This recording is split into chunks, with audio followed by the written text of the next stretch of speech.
Hi there guys, and welcome to another episode of the Cover Zero Show with me, your host Simon Conboy, doing one of my special episodes today, going into the quarterback quandary for the San Francisco 49ers.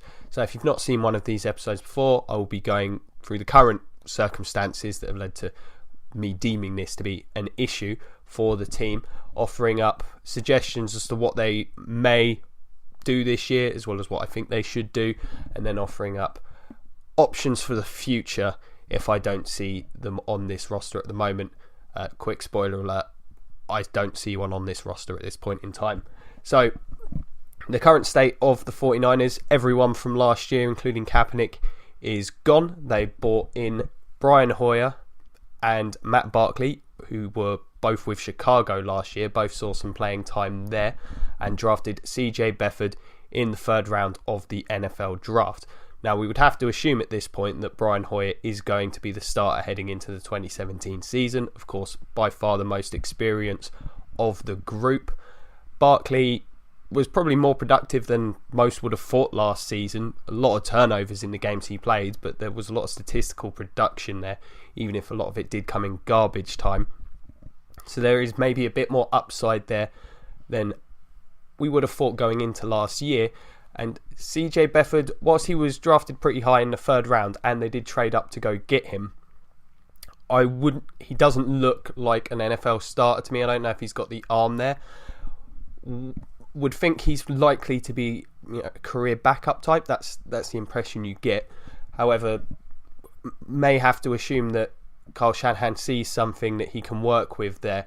I suppose similar things were said about Kirk Cousins when he was coming out of college and was drafted in the fourth round. So who knows, they may see something there they're going to try and mould for the future. Now, in terms of next season, as I said earlier, pretty sure Hoyer's going to be the starter.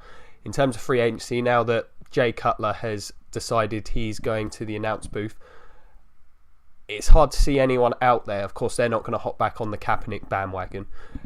Anyone out there that would step in and start. So we can probably assume they're going into the season with these guys. Now, what Hoyer will give them is a chance to scrape their way through games. I think this team could be pretty good defensively if a lot of these youngsters can step up and really contribute. However, offensively, I think this roster is devoid of playmakers. Bringing in Pierre Garçon's all well and good. Him and Carlos Hyde really, and I suppose Vance McDonald. Is it Vance McDonald? They're not bad players either, but I can't see the team being enormously productive even with Shanahan, who's a very good coordinator, coaching the team. So Hoyer as well, he's had some injury issues and he has had opportunities to start. He's at best a middling, solid veteran QB. Probably shouldn't be starting at this point in his career, but it appears this team is setting up to draft somebody next year unless they can acquire Kirk Cousins. Regarding Kirk Cousins, it appears, to be honest, everything has become somewhat hunky-dory with Washington, in spite of the little spat there was before he signed the franchise tender. It looked like he may be forcing his way out, with San Francisco being the logical landing spot, with Shanahan having worked with him previously. It seems like they've got a pretty good relationship. I can't really see that happening at this point in time after next season. I think Cousins would have to have a very poor season in Washington or show no development from what he currently has, because whilst he's incredibly productive at times, he really fell off at the end of last season, and to be fair, we did see that the prior season also. So whether you can rely on Cousins for 16 games, I'm not so sure. I think that is what has led to this kind of dilly-dallying on Washington's part in regards to giving him a new contract, especially one that making him one of the highest paid quarterbacks in the league. I've got no doubt San Francisco would have no issues with doing that. So it's certainly a possibility that this will happen next year. However, the only way I can see it happening is if Cousins struggles. And if that's the case, I don't know if the issue is necessarily solved, because at that point, I think we can say we know who Kirk Cousins is as a quarterback. Now, Barkley is, of course, the wild card, I suppose, on the current roster in terms of playing next season, didn't quite wow me last year in his time in Chicago. Was as I said, more effective. Could have won the game against the Titans if it wasn't for some terrible drops, although he definitely was not helped by the receiving crew there. But his decision making does appear to be a little bit wild. He certainly played like he had nothing to lose in those games in terms of some of the decisions that were made. If Barkley or Befford start, this team is going to be in the running for the number 1 overall pick. I think it's certainly the case with Hoyer that could still hold true. I'm quite confident that this Niners defense is going to be better than people think, and they may be able to, with Hoyer guiding the team, they'll be able to scrape their way through to maybe a 4 or 5 win season, which would likely knock them out of contention for the number 1 overall pick next year. So at the minute, heading into the season, I think we're going to see Hoyer. As long as he stays healthy, he's going to be the starter, and you would have to think it's just going to be him and Barkley with Befford developing behind them. Definitely can't see Befford getting onto the field this year. So that leaves the Niners in the same boat next year. Now, we'll make the assumption that they can't acquire Kirk Cousins. They're then going to have to look to the draft, which is definitely something they are going to have to consider for the long term. At this point, that next year they may need to go into that draft looking for a quarterback. Now, fortunately for them and a lot of the other QB needy teams, next year is considered to be a good class. We've got Sam Darnold, the USC quarterback. We've got Josh Rosen, the Cal quarterback, and I think it's Josh Allen, the kid from Wyoming, whose name eludes me at this point in time. Now, the 3 of them are all considered potential top 10 picks and franchise quarterbacks. Darnold seems to be very highly considered as a player likely to be the number 1 overall pick in next year's draft. Having watched a fair bit of them recently, you can see it with Darnold. Absolutely, it looks like an NFL quarterback in terms of the scheme they run in USC is helpful in terms of developing an NFL player. Even if USC quarterbacks, of course, have not had a great track record in the last 15, 20 years. But he's mobile, has a really good arm, makes anticipatory throws, which is something that you don't necessarily see enough of. And I think he absolutely looks like a great fit for this particular scheme. Shanahan does like to use a lot of play action, bootlegs, rollouts, that kind of thing. And I can certainly see Darnold in that role. Whether this team will be bad enough to obtain him, I'm not so sure. So that would leave the other 2 guys. Now, Rosen is a bit more of a difficult evaluation. There's not as much tape, of course, having suffered an injury. However, he's probably got a superior arm to Darnold, possibly superior athleticism. The Cal offense is not the easiest one. It is very much a typical spread type offense.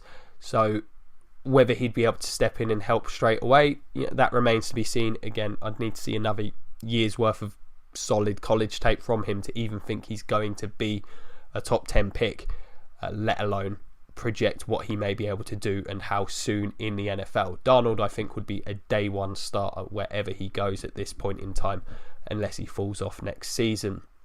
And then we've got Allen from Wyoming. He's got a really weird throwing motion, by the way. Watching him, it's kind of like Philip Rivers-esque, that kind of sidearm. Has a ridiculous arm and also a lot better running than he looks. He's a very gangly kid. Definitely needs to bulk up for the NFL, otherwise I sense injuries coming his way. But he's probably got the most impressive arm, I think, of the 3 in terms of throwing it deep. Whether that throwing motion and technique he's got is going to be proficient in the NFL, I'm not so sure. With the career Philip Rivers has had, it's very difficult to say whether it won't be. It looks pretty similar. Rivers has done a pretty good job with it, so he will certainly be an option. Again, playing from a smaller school and playing against teams that maybe aren't as good as the teams that USC will face makes it a bit tougher of an eval. But I think he definitely looks to me like a top 12 kind of player in the draft. So all three of them would represent options. I don't think Darnold will be available to the Niners. I think this team's going to be bad. I just don't think they're going to be number one pick bad. So they may be looking at those two guys. We'll see who is available for them, if anyone else steps up next year, and what this team looks to do. That's, to me, most likely case. At this point in time, I can't see Cousins. I've got no doubt that is what this team would most like to do. And who knows, if they do have a top 5 pick, I think it's certainly conceivable that they may offer their first round pick, if it is that high up, to Washington in order to attain Kirk Cousins. And I think Washington, with the quality of the class next year, if they like one of the quarterbacks, may well go for it. Especially with Washington, to me, they're in it's not exactly a rebuild, but they're kind of retooling. Unless they have an incredible season this year, I think there's a very good chance they would be willing to do that. Rather than giving Kirk Cousins the huge amount of money that San Fran would, they'd be able to get a new, younger quarterback with probably more upside than Cousins, who they can then develop and have on that nice, 4 years of rookie contract that allows them to build the roster a bit and do a bit more on that basis alone. And they wouldn't have to give up much. And I think that's the one scenario I can see Kirk Cousins heading to San Francisco. I think that's certainly something that is plausible. Again, much of this will depend on how Kirk Cousins' 2017 season goes. So there you have it. Long-term starter, definitely not on the roster. We're either going to see Kirk Cousins there or a rookie early next year. That's how I see it. Expect to see a struggle this year in San Francisco. I don't think these quarterbacks inspire anybody into thinking this team's going to even get to 8 wins. So let me know, what do you guys think? We've got the comment section below, Cover Zero Facebook page. You can find me on Twitter at Simon Conboy. I'll be more than happy to respond to each and every one. Love talking football. Also, if you can like, share, subscribe, check out the Patreon, all that good stuff, we thoroughly appreciate. Apologies, it's not the Cover Who episode today. That will hopefully be tomorrow. Just push this one up. That is an episode that I'm looking to do. That should be tomorrow. I'll tune in then. You'll get to see who it is and check out all my draft reviews, all that stuff. Hopefully you'll find it entertaining. So, pleasure as always. Thank you very much for your time. Go Bucks.